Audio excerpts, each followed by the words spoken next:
Saxena. May I welcome you to the stage.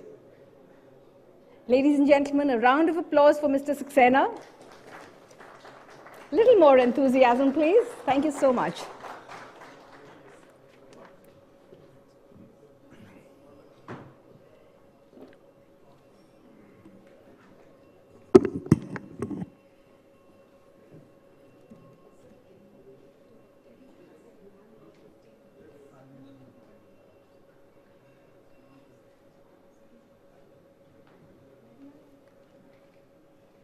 Can you please project this?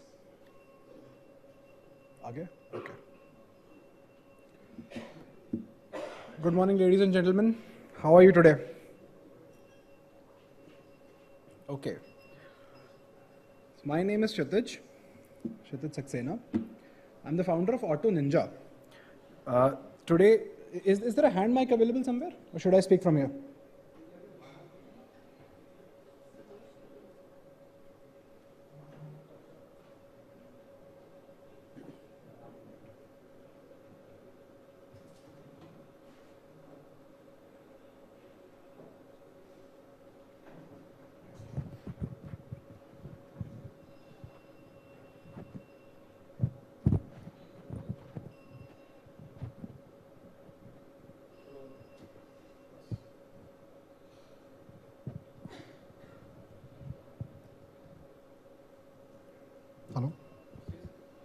Hello? Okay. All right, so let me start again. How are you guys doing today? All right.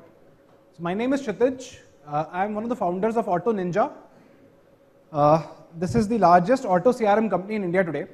We work with 300 dealer groups in India, across 220 cities in India, and about 18 OEMs we work with.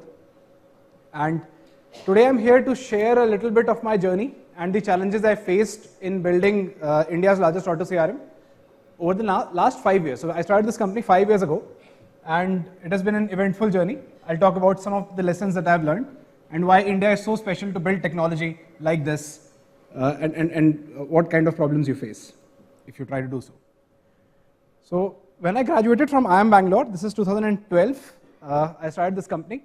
And when we started this company, this was my first learning that an auto dealership, people who are your fronts, your ambassadors who are selling your cars, servicing your cars, these guys, this is an extremely complex business. There are lots of moving parts here. Okay, an average dealership is going to have 100 crore rupees in top line, would employ 200 people. The largest ones would employ more than 2,000 people, would have thousands of crores of top line. And the way a dealership is structured is that it is supposed to take care of all human needs with the vehicle. Everything you want to do. You want to buy a car, sell a car, whatever you want to do, you would do it at a dealership. And the way they are structured is that they will have specialized departments, right, which would take care of all these human needs, but they would work in their own silos. So that was my first lesson. And the second lesson I had was, now if you look at the money pie, you want to figure out what does the dealer's EBITDA look like. Okay, so these are approximate numbers from our own data today, of all these 300 groups that we work with, and you realize that the EBITDA pie is cut right in the middle. Half of the EBITDA comes from sales and pre-sales activities, and the other half comes from after sales. So each of these siloed departments I was talking about, each of these is equally important. You cannot say that some department is not important, because dealers would get massively affected. First, let's take a look at sales. Okay, so vehicle sales in India and most parts of the globe are very high touch.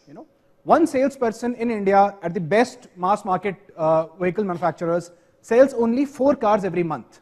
Okay, so there is a lot of human intensity in this endeavor. And the second thing is that at least 6 people on average would interact with one customer before a vehicle is bought. The sales consultant, the team leader, evaluator, accessories guy, many people. Okay, and the collaboration that happens between all these different sales roles, that collaboration today happens entirely on phones. People call up other people. So for example, if you are a consultant and you have to just figure out whether the availability is there for a particular variant or a color at the dealership, you would give a call to someone. Okay, that's the way these guys work, and they are mobile. They are not sitting at the showroom, they are running around, which is why this is the only way that they can collaborate in. And what is the state of technology today? How do these guys work? How do dealerships actually sell cars or bikes or whatever? This is how they do it. Okay, all workflows, every single workflow that is done is either managed on paper or it is even worse, managed in people's heads and their diaries. So, nothing is really, there's no technology which is managing someone's workflow. Which is why all collaborations are on phone and all workflows are on paper. From that workflow, this is what we are able to get dealerships up to. Okay? So 3 things: workflow, visibility, and recordings. Okay? This is what we actually deliver. That all the work that a consultant has to do should come on the app. You should know exactly jitna hi kaam karna hai, all the test rides, everything. Okay? And uske baad, manager again on mobile should be able to figure out कि मेरी team में क्या चल रहा है, कितनी inquiry आई, क्या conversion हुआ. Similarly, the sales manager should know कि मेरे now team leads के साथ क्या चल रहा है, and right up to the dealer principal.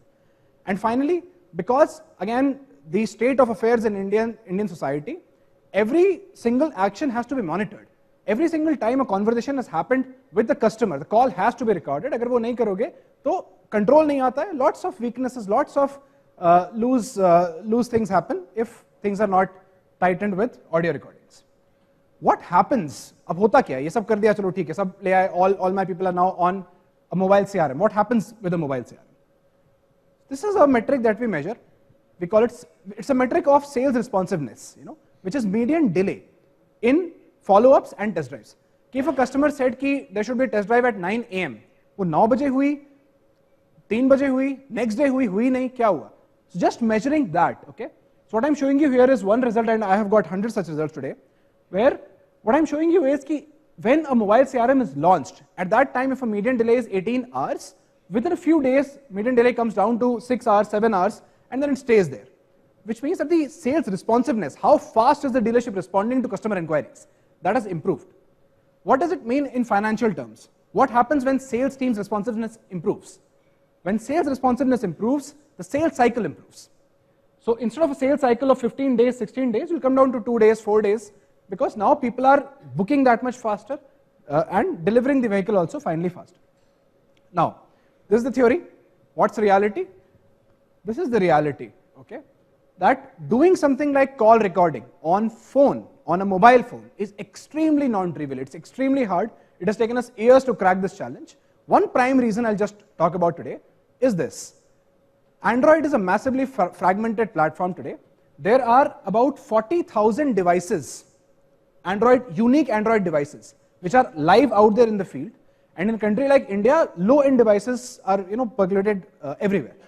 And what I'm showing you here is a 2016 report about how many different Androids exist. So Android is not one thing, it's maybe 40,000 different things. And you have to make software which works everywhere seamlessly. That's a hard thing to do, very hard thing to do. Thankfully, we have been able to do it successfully. Moving on to the other side of the pie, post-sales. So what is the nature of this business? This business for a dealership it's a lot of EBITDA. It's service marketing, insurance marketing.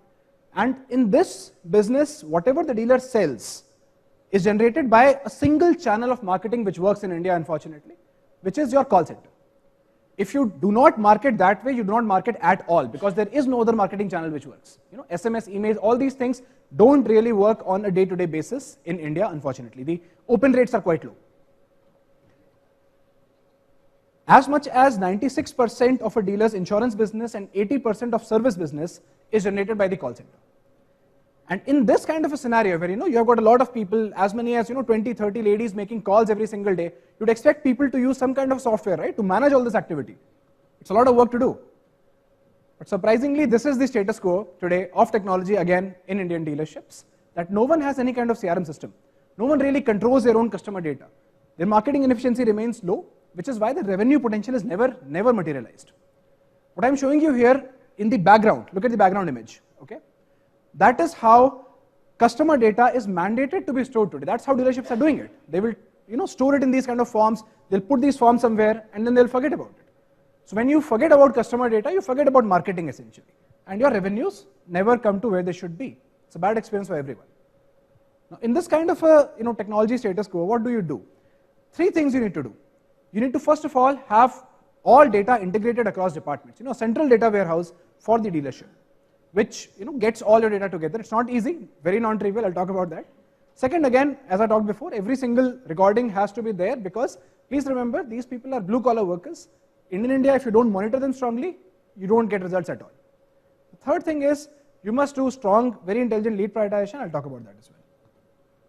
The first thing, what does it mean to integrate data? Basically, take all the different databases, insurance, sales, service, finance, everything, bring it together, create a central data warehouse, make marketing happen on top of that. Because when you integrate data, the top of the marketing funnel increases. When the top of the funnel increases, the bottom line follows. What does it mean for the people who are down there? This is what it means. Sales records, service records, insurance, feedback, everything has to come in a single place. So that your marketeers, telemarketeers then become salespeople. When the customer objects and says, sir, I don't want to do a service with you, or I don't want insurance with you, because you did a horrible job last time. The guy should be able to say, sir, I know this is your 7th service, but you have done 6 more services with us. Every time you've given us a 10 and 10. This time was an exception last time. Please forgive us. We are a customer-facing organization. We are a customer-oriented brand. We'll take care. So basically, they become salespeople when you give them data.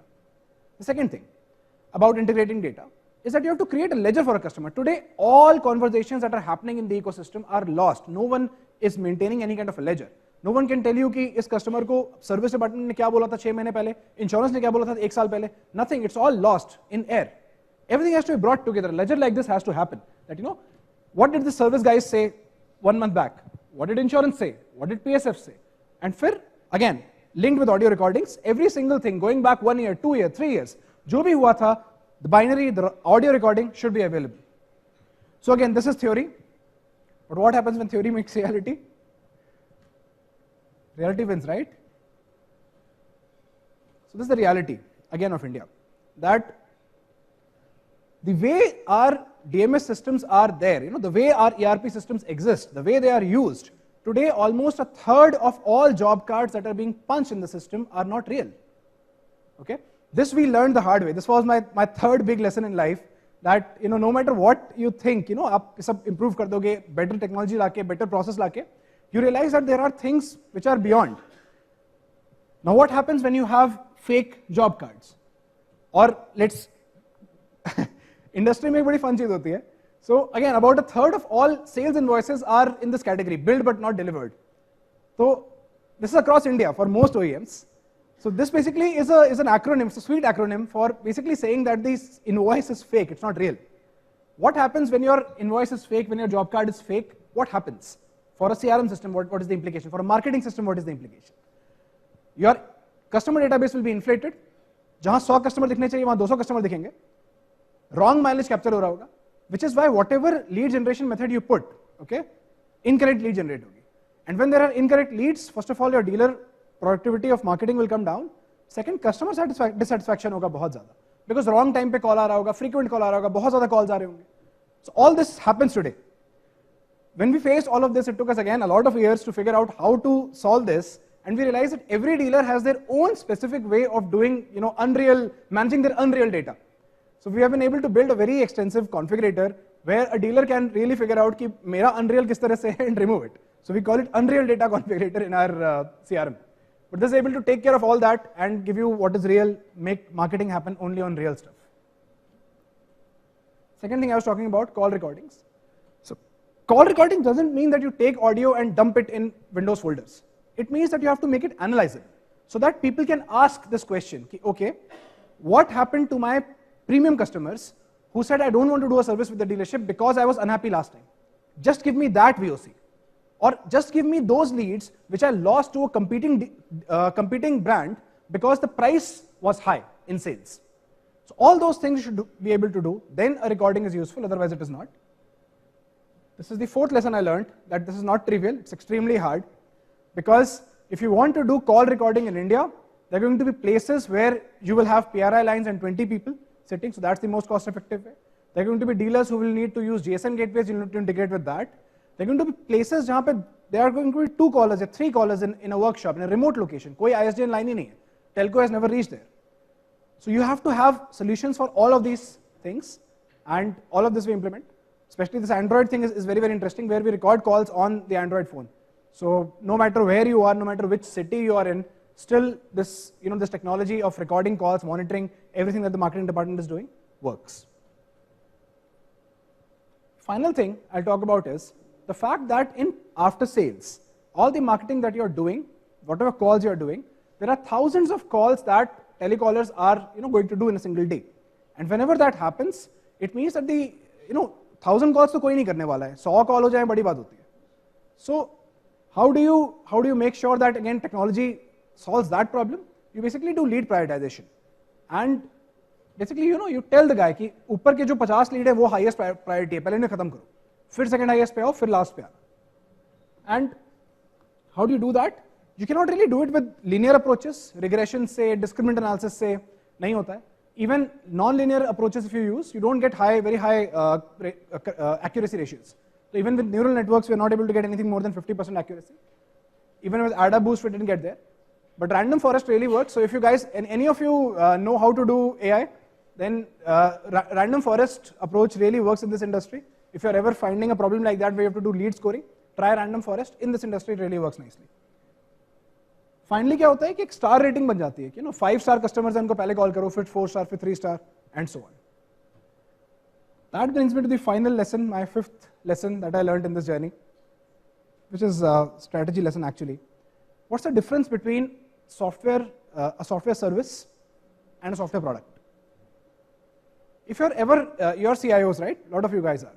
If you are ever in a situation where you are evaluating whether you should do something complex as a service or as a product or to do it in-house, so this should help you. Typically with a service, what's going to happen is you're going to say, I want these 3 features, and the salesperson is going to say, yes, we can do it. In a product, you'll be able to test it before you buy it. One thing that people always miss is the cost of evolving software. When you talk about service, you see a $30 per hour kind of a bill typically. And because of that, what would happen after a rollout has happened, after 1 year, after 2 years, after 3 years, your software will typically stagnate. But the problems in a field as dynamic as marketing change every day. So actually, a product has to keep up. So the main difference between service and product is that in product, your cost of evolution is 0, because cost of evolution is borne by the vendor, versus in a service, cost of evolution is going to be borne by the company who's paying for it. Third thing is doing it in-house. I'll not talk about that. It's a very high risk strategy. Some people use it. I wouldn't recommend it. So yeah, these are my learnings. Any questions you guys have, I would be happy to take.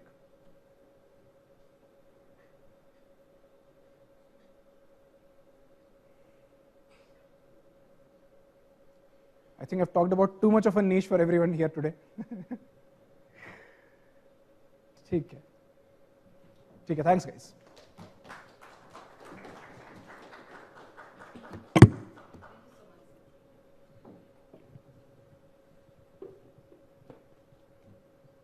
Thank you so much, Mr. Saxena.